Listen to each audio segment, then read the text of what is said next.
Hey gang. Okay, so here we are post breast augmentation, liposuction, and Brazilian butt lift. Now, I know the procedure occurred on January 17th, and that's more than a month ago, but it's been a lot of fun, okay? And I haven't been in the mood to get in front of a camera and put on makeup and do cool stuff. And I'm really sorry that all you guys have had to wait as long as you have to hear about it, but it's kind of, in a way, it was a comedy of errors. And anything that I'm involved in could typically be considered a comedy. One of the main things was, over a week ago, I was ready to do this video, and I had gotten to a discussion with my son Odin. You haven't seen him in videos recently, but now he's about 90 pounds, and he didn't want me to kiss him goodnight because he didn't want to be bothered when he was asleep. So when I knelt down to pat his head and give him a little kiss, he bit me in the face. And luckily,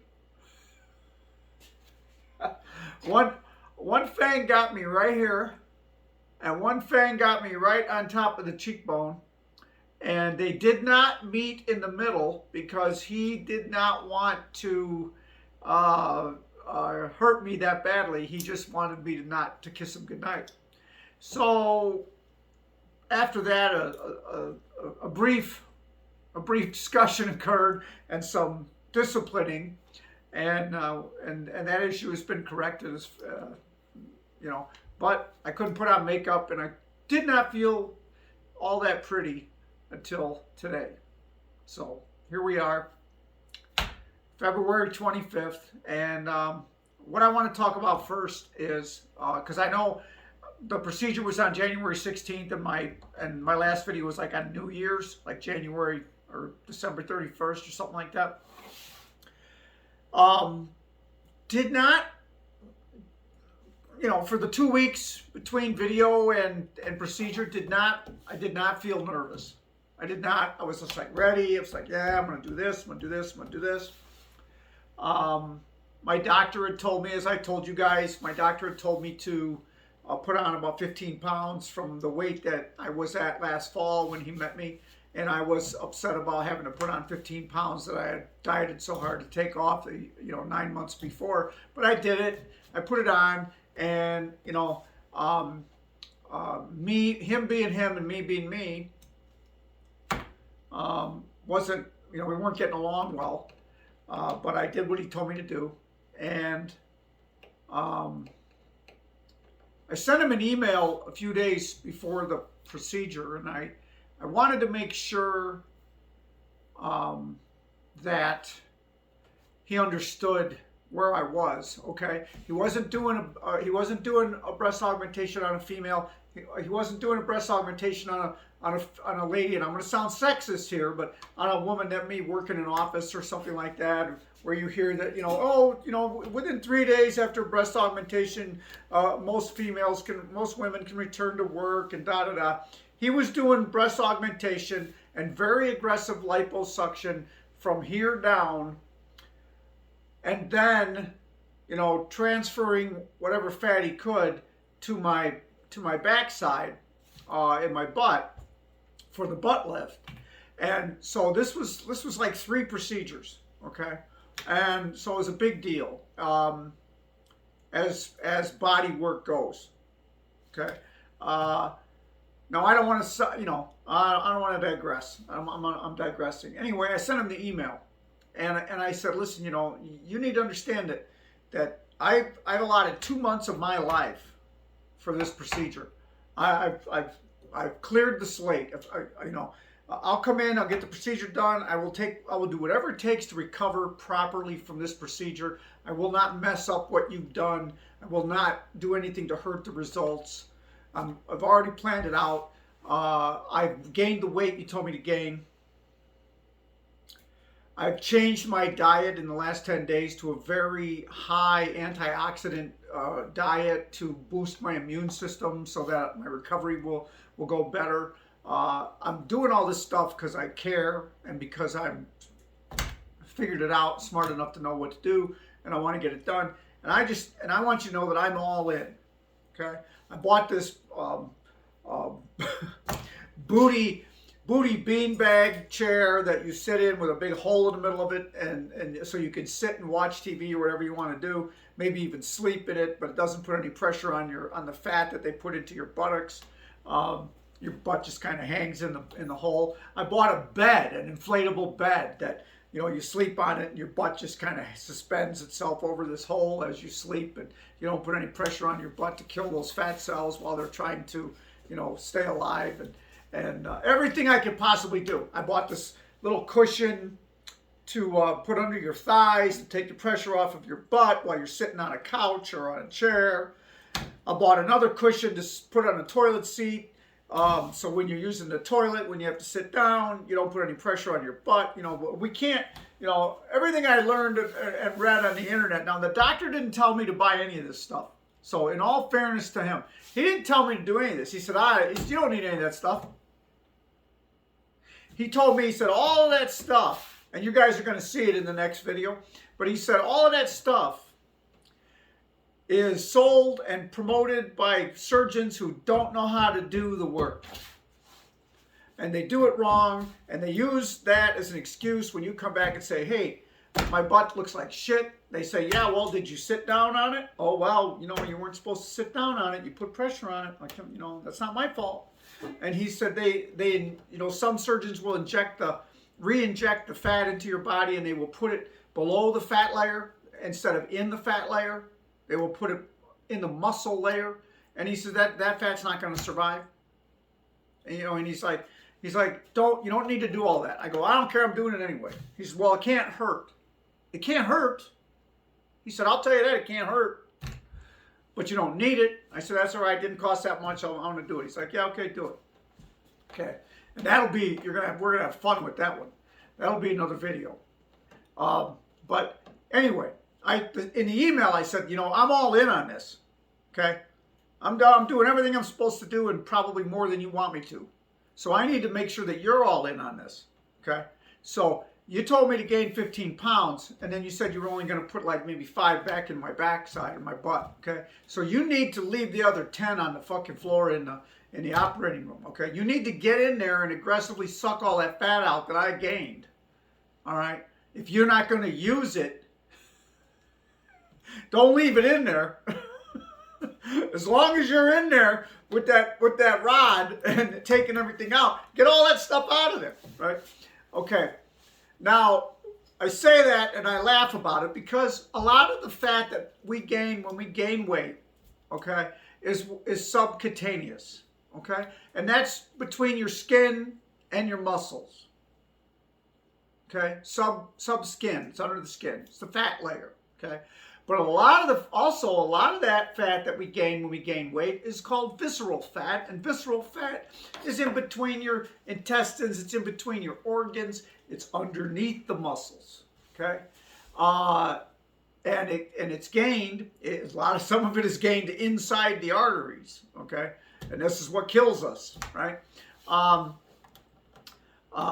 The liposuction is not going to take out any visceral fat. Okay, unless he's going in there and moving organs around and sucking fat out, which I don't think anybody would want to have to endure. It's not going to do it. It's the subcutaneous fat that he's removing, right? So he tells you to gain 15 pounds. A lot of that's going to be visceral fat. That's fat that you have to lose after the procedure.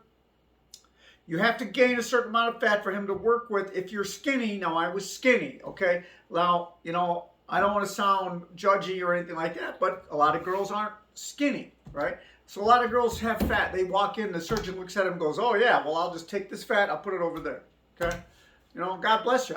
It doesn't matter to me how much you weigh, but I was not that girl. So I had to gain weight, and a lot of the weight that I gained couldn't even be used by him. He couldn't get to it, right? So now I have to diet that off, and I'm okay with it. I figured it out, okay?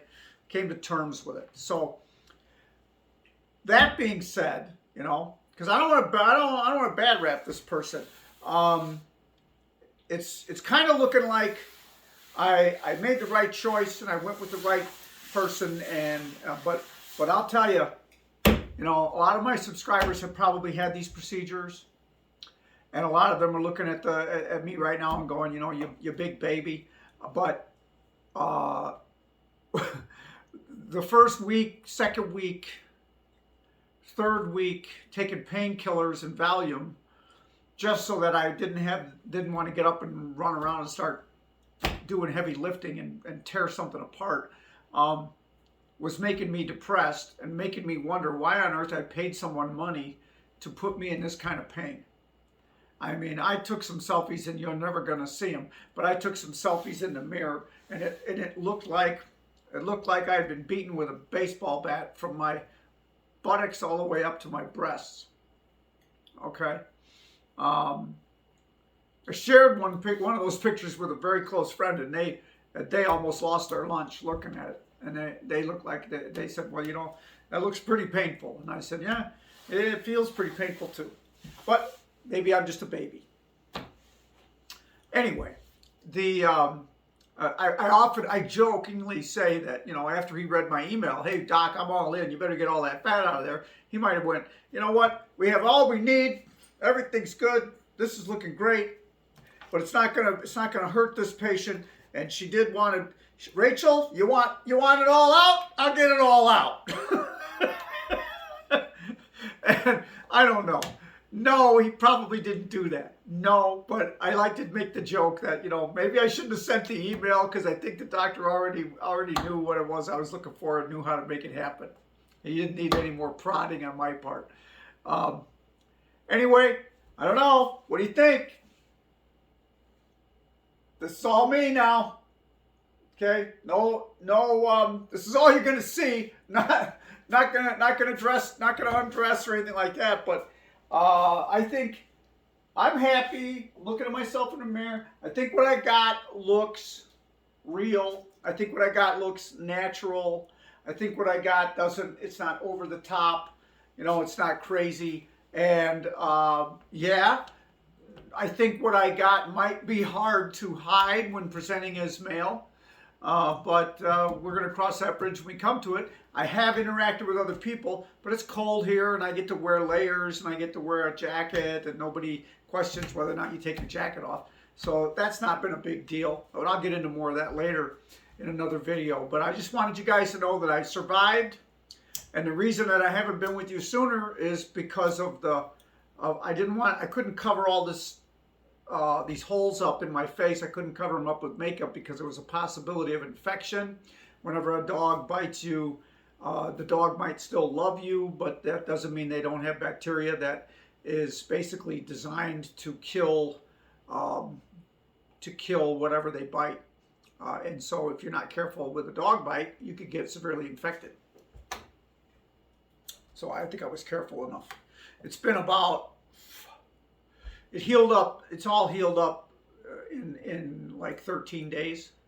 I think it's been 13 days since I got bit. I was seriously, I swear to God, the day after I got bit, I was like, that night I was like, tomorrow I'm going to get on here and do a video. I gotta talk to my subscribers. I gotta let them know everything's okay and I'm happy. And then I got chomped about 10 o'clock at night. And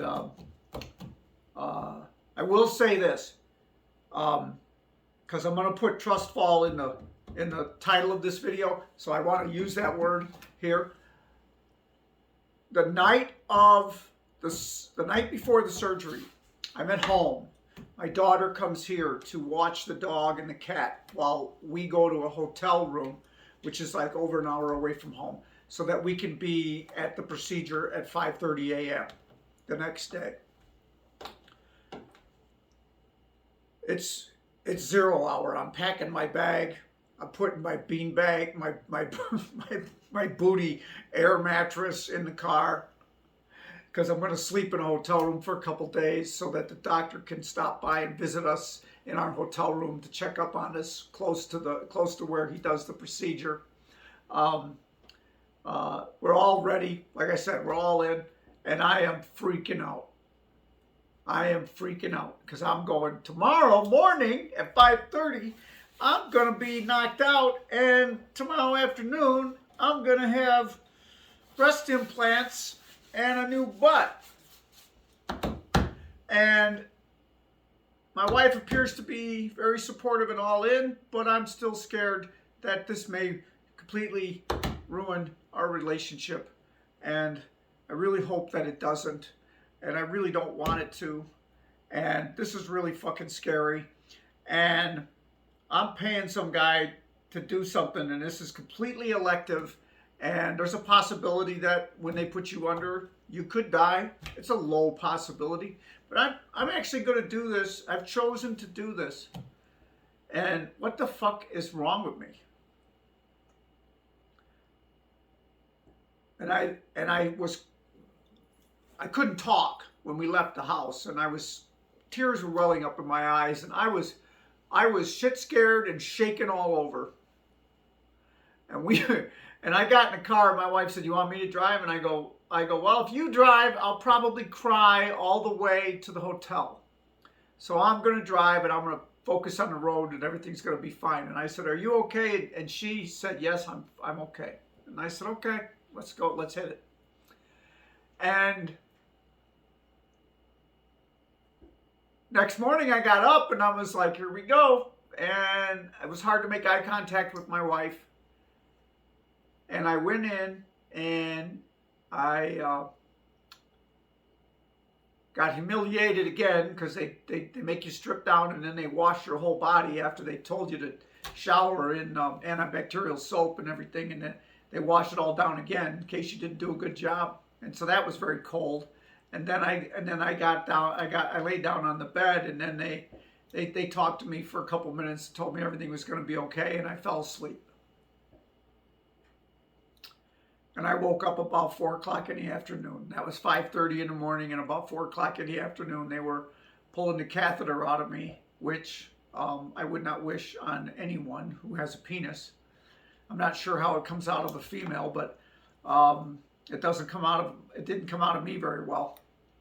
And it created a lot of blood, a lot of bleeding, and a lot of pain. Anyway. That was, if I wasn't awake enough to go back to the hotel, that did it for me. And I went back to the hotel and heavily sedated and laid down and remember my wife being very helpful, getting me out of the car, getting me into the room, getting me situated. And letting me sleep, and she laughs at me about some of the stuff that happened the first week of my recovery, but that I don't remember.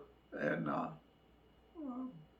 anyway, I did it, and the reason why I use the term Trustfall is for clickbait, obviously, because Pink's new hit song Trustfall is all over the place, and hopefully someone will click Trustfall and this video will come up. There I go. I give away all my secrets, but it was a trust fall because I was trusting that my wife was true to her words. I was trusting that the surgeon was as good as he said he was. I was trusting that I was making the right decision and that I was going to be okay with the rest of my life with this new body. And I was shit scared and shaking all over, and I did it anyway. And I couldn't be, I don't know if I could be happier or not. I don't think I could. I don't think I could be happier. I'm cautiously optimistic about how much happier I'm going to be. But I'm pretty happy now. And I'm not a kid. I'm not a child. I'm not, I know that there will be more issues that arise from my new body that I'll be able to handle, but they may not all be fun. And if you will excuse me, I would like to part with love and peace to all, and let's just try to accept one another for who they are, because I need I need a bra. I actually need like 5 bras or 7 bras because I'm starting back to work next week, and I need to have bras to support these things, and so I have to go shopping for a bra. And I've never went shopping for a bra before. I always just bought stuff online, and I went to Transformations and got a bra for my breast forms with a pocket bra, but I don't need a pocket bra anymore. And so I need to go and figure out what kind of bra I need. And I tried to order one online, and it came and it didn't fit. And I went, I gotta go put them on. Gotta go put them on. So I'm going to put them on. Love and peace to all. Let's just try to accept one another for who they are.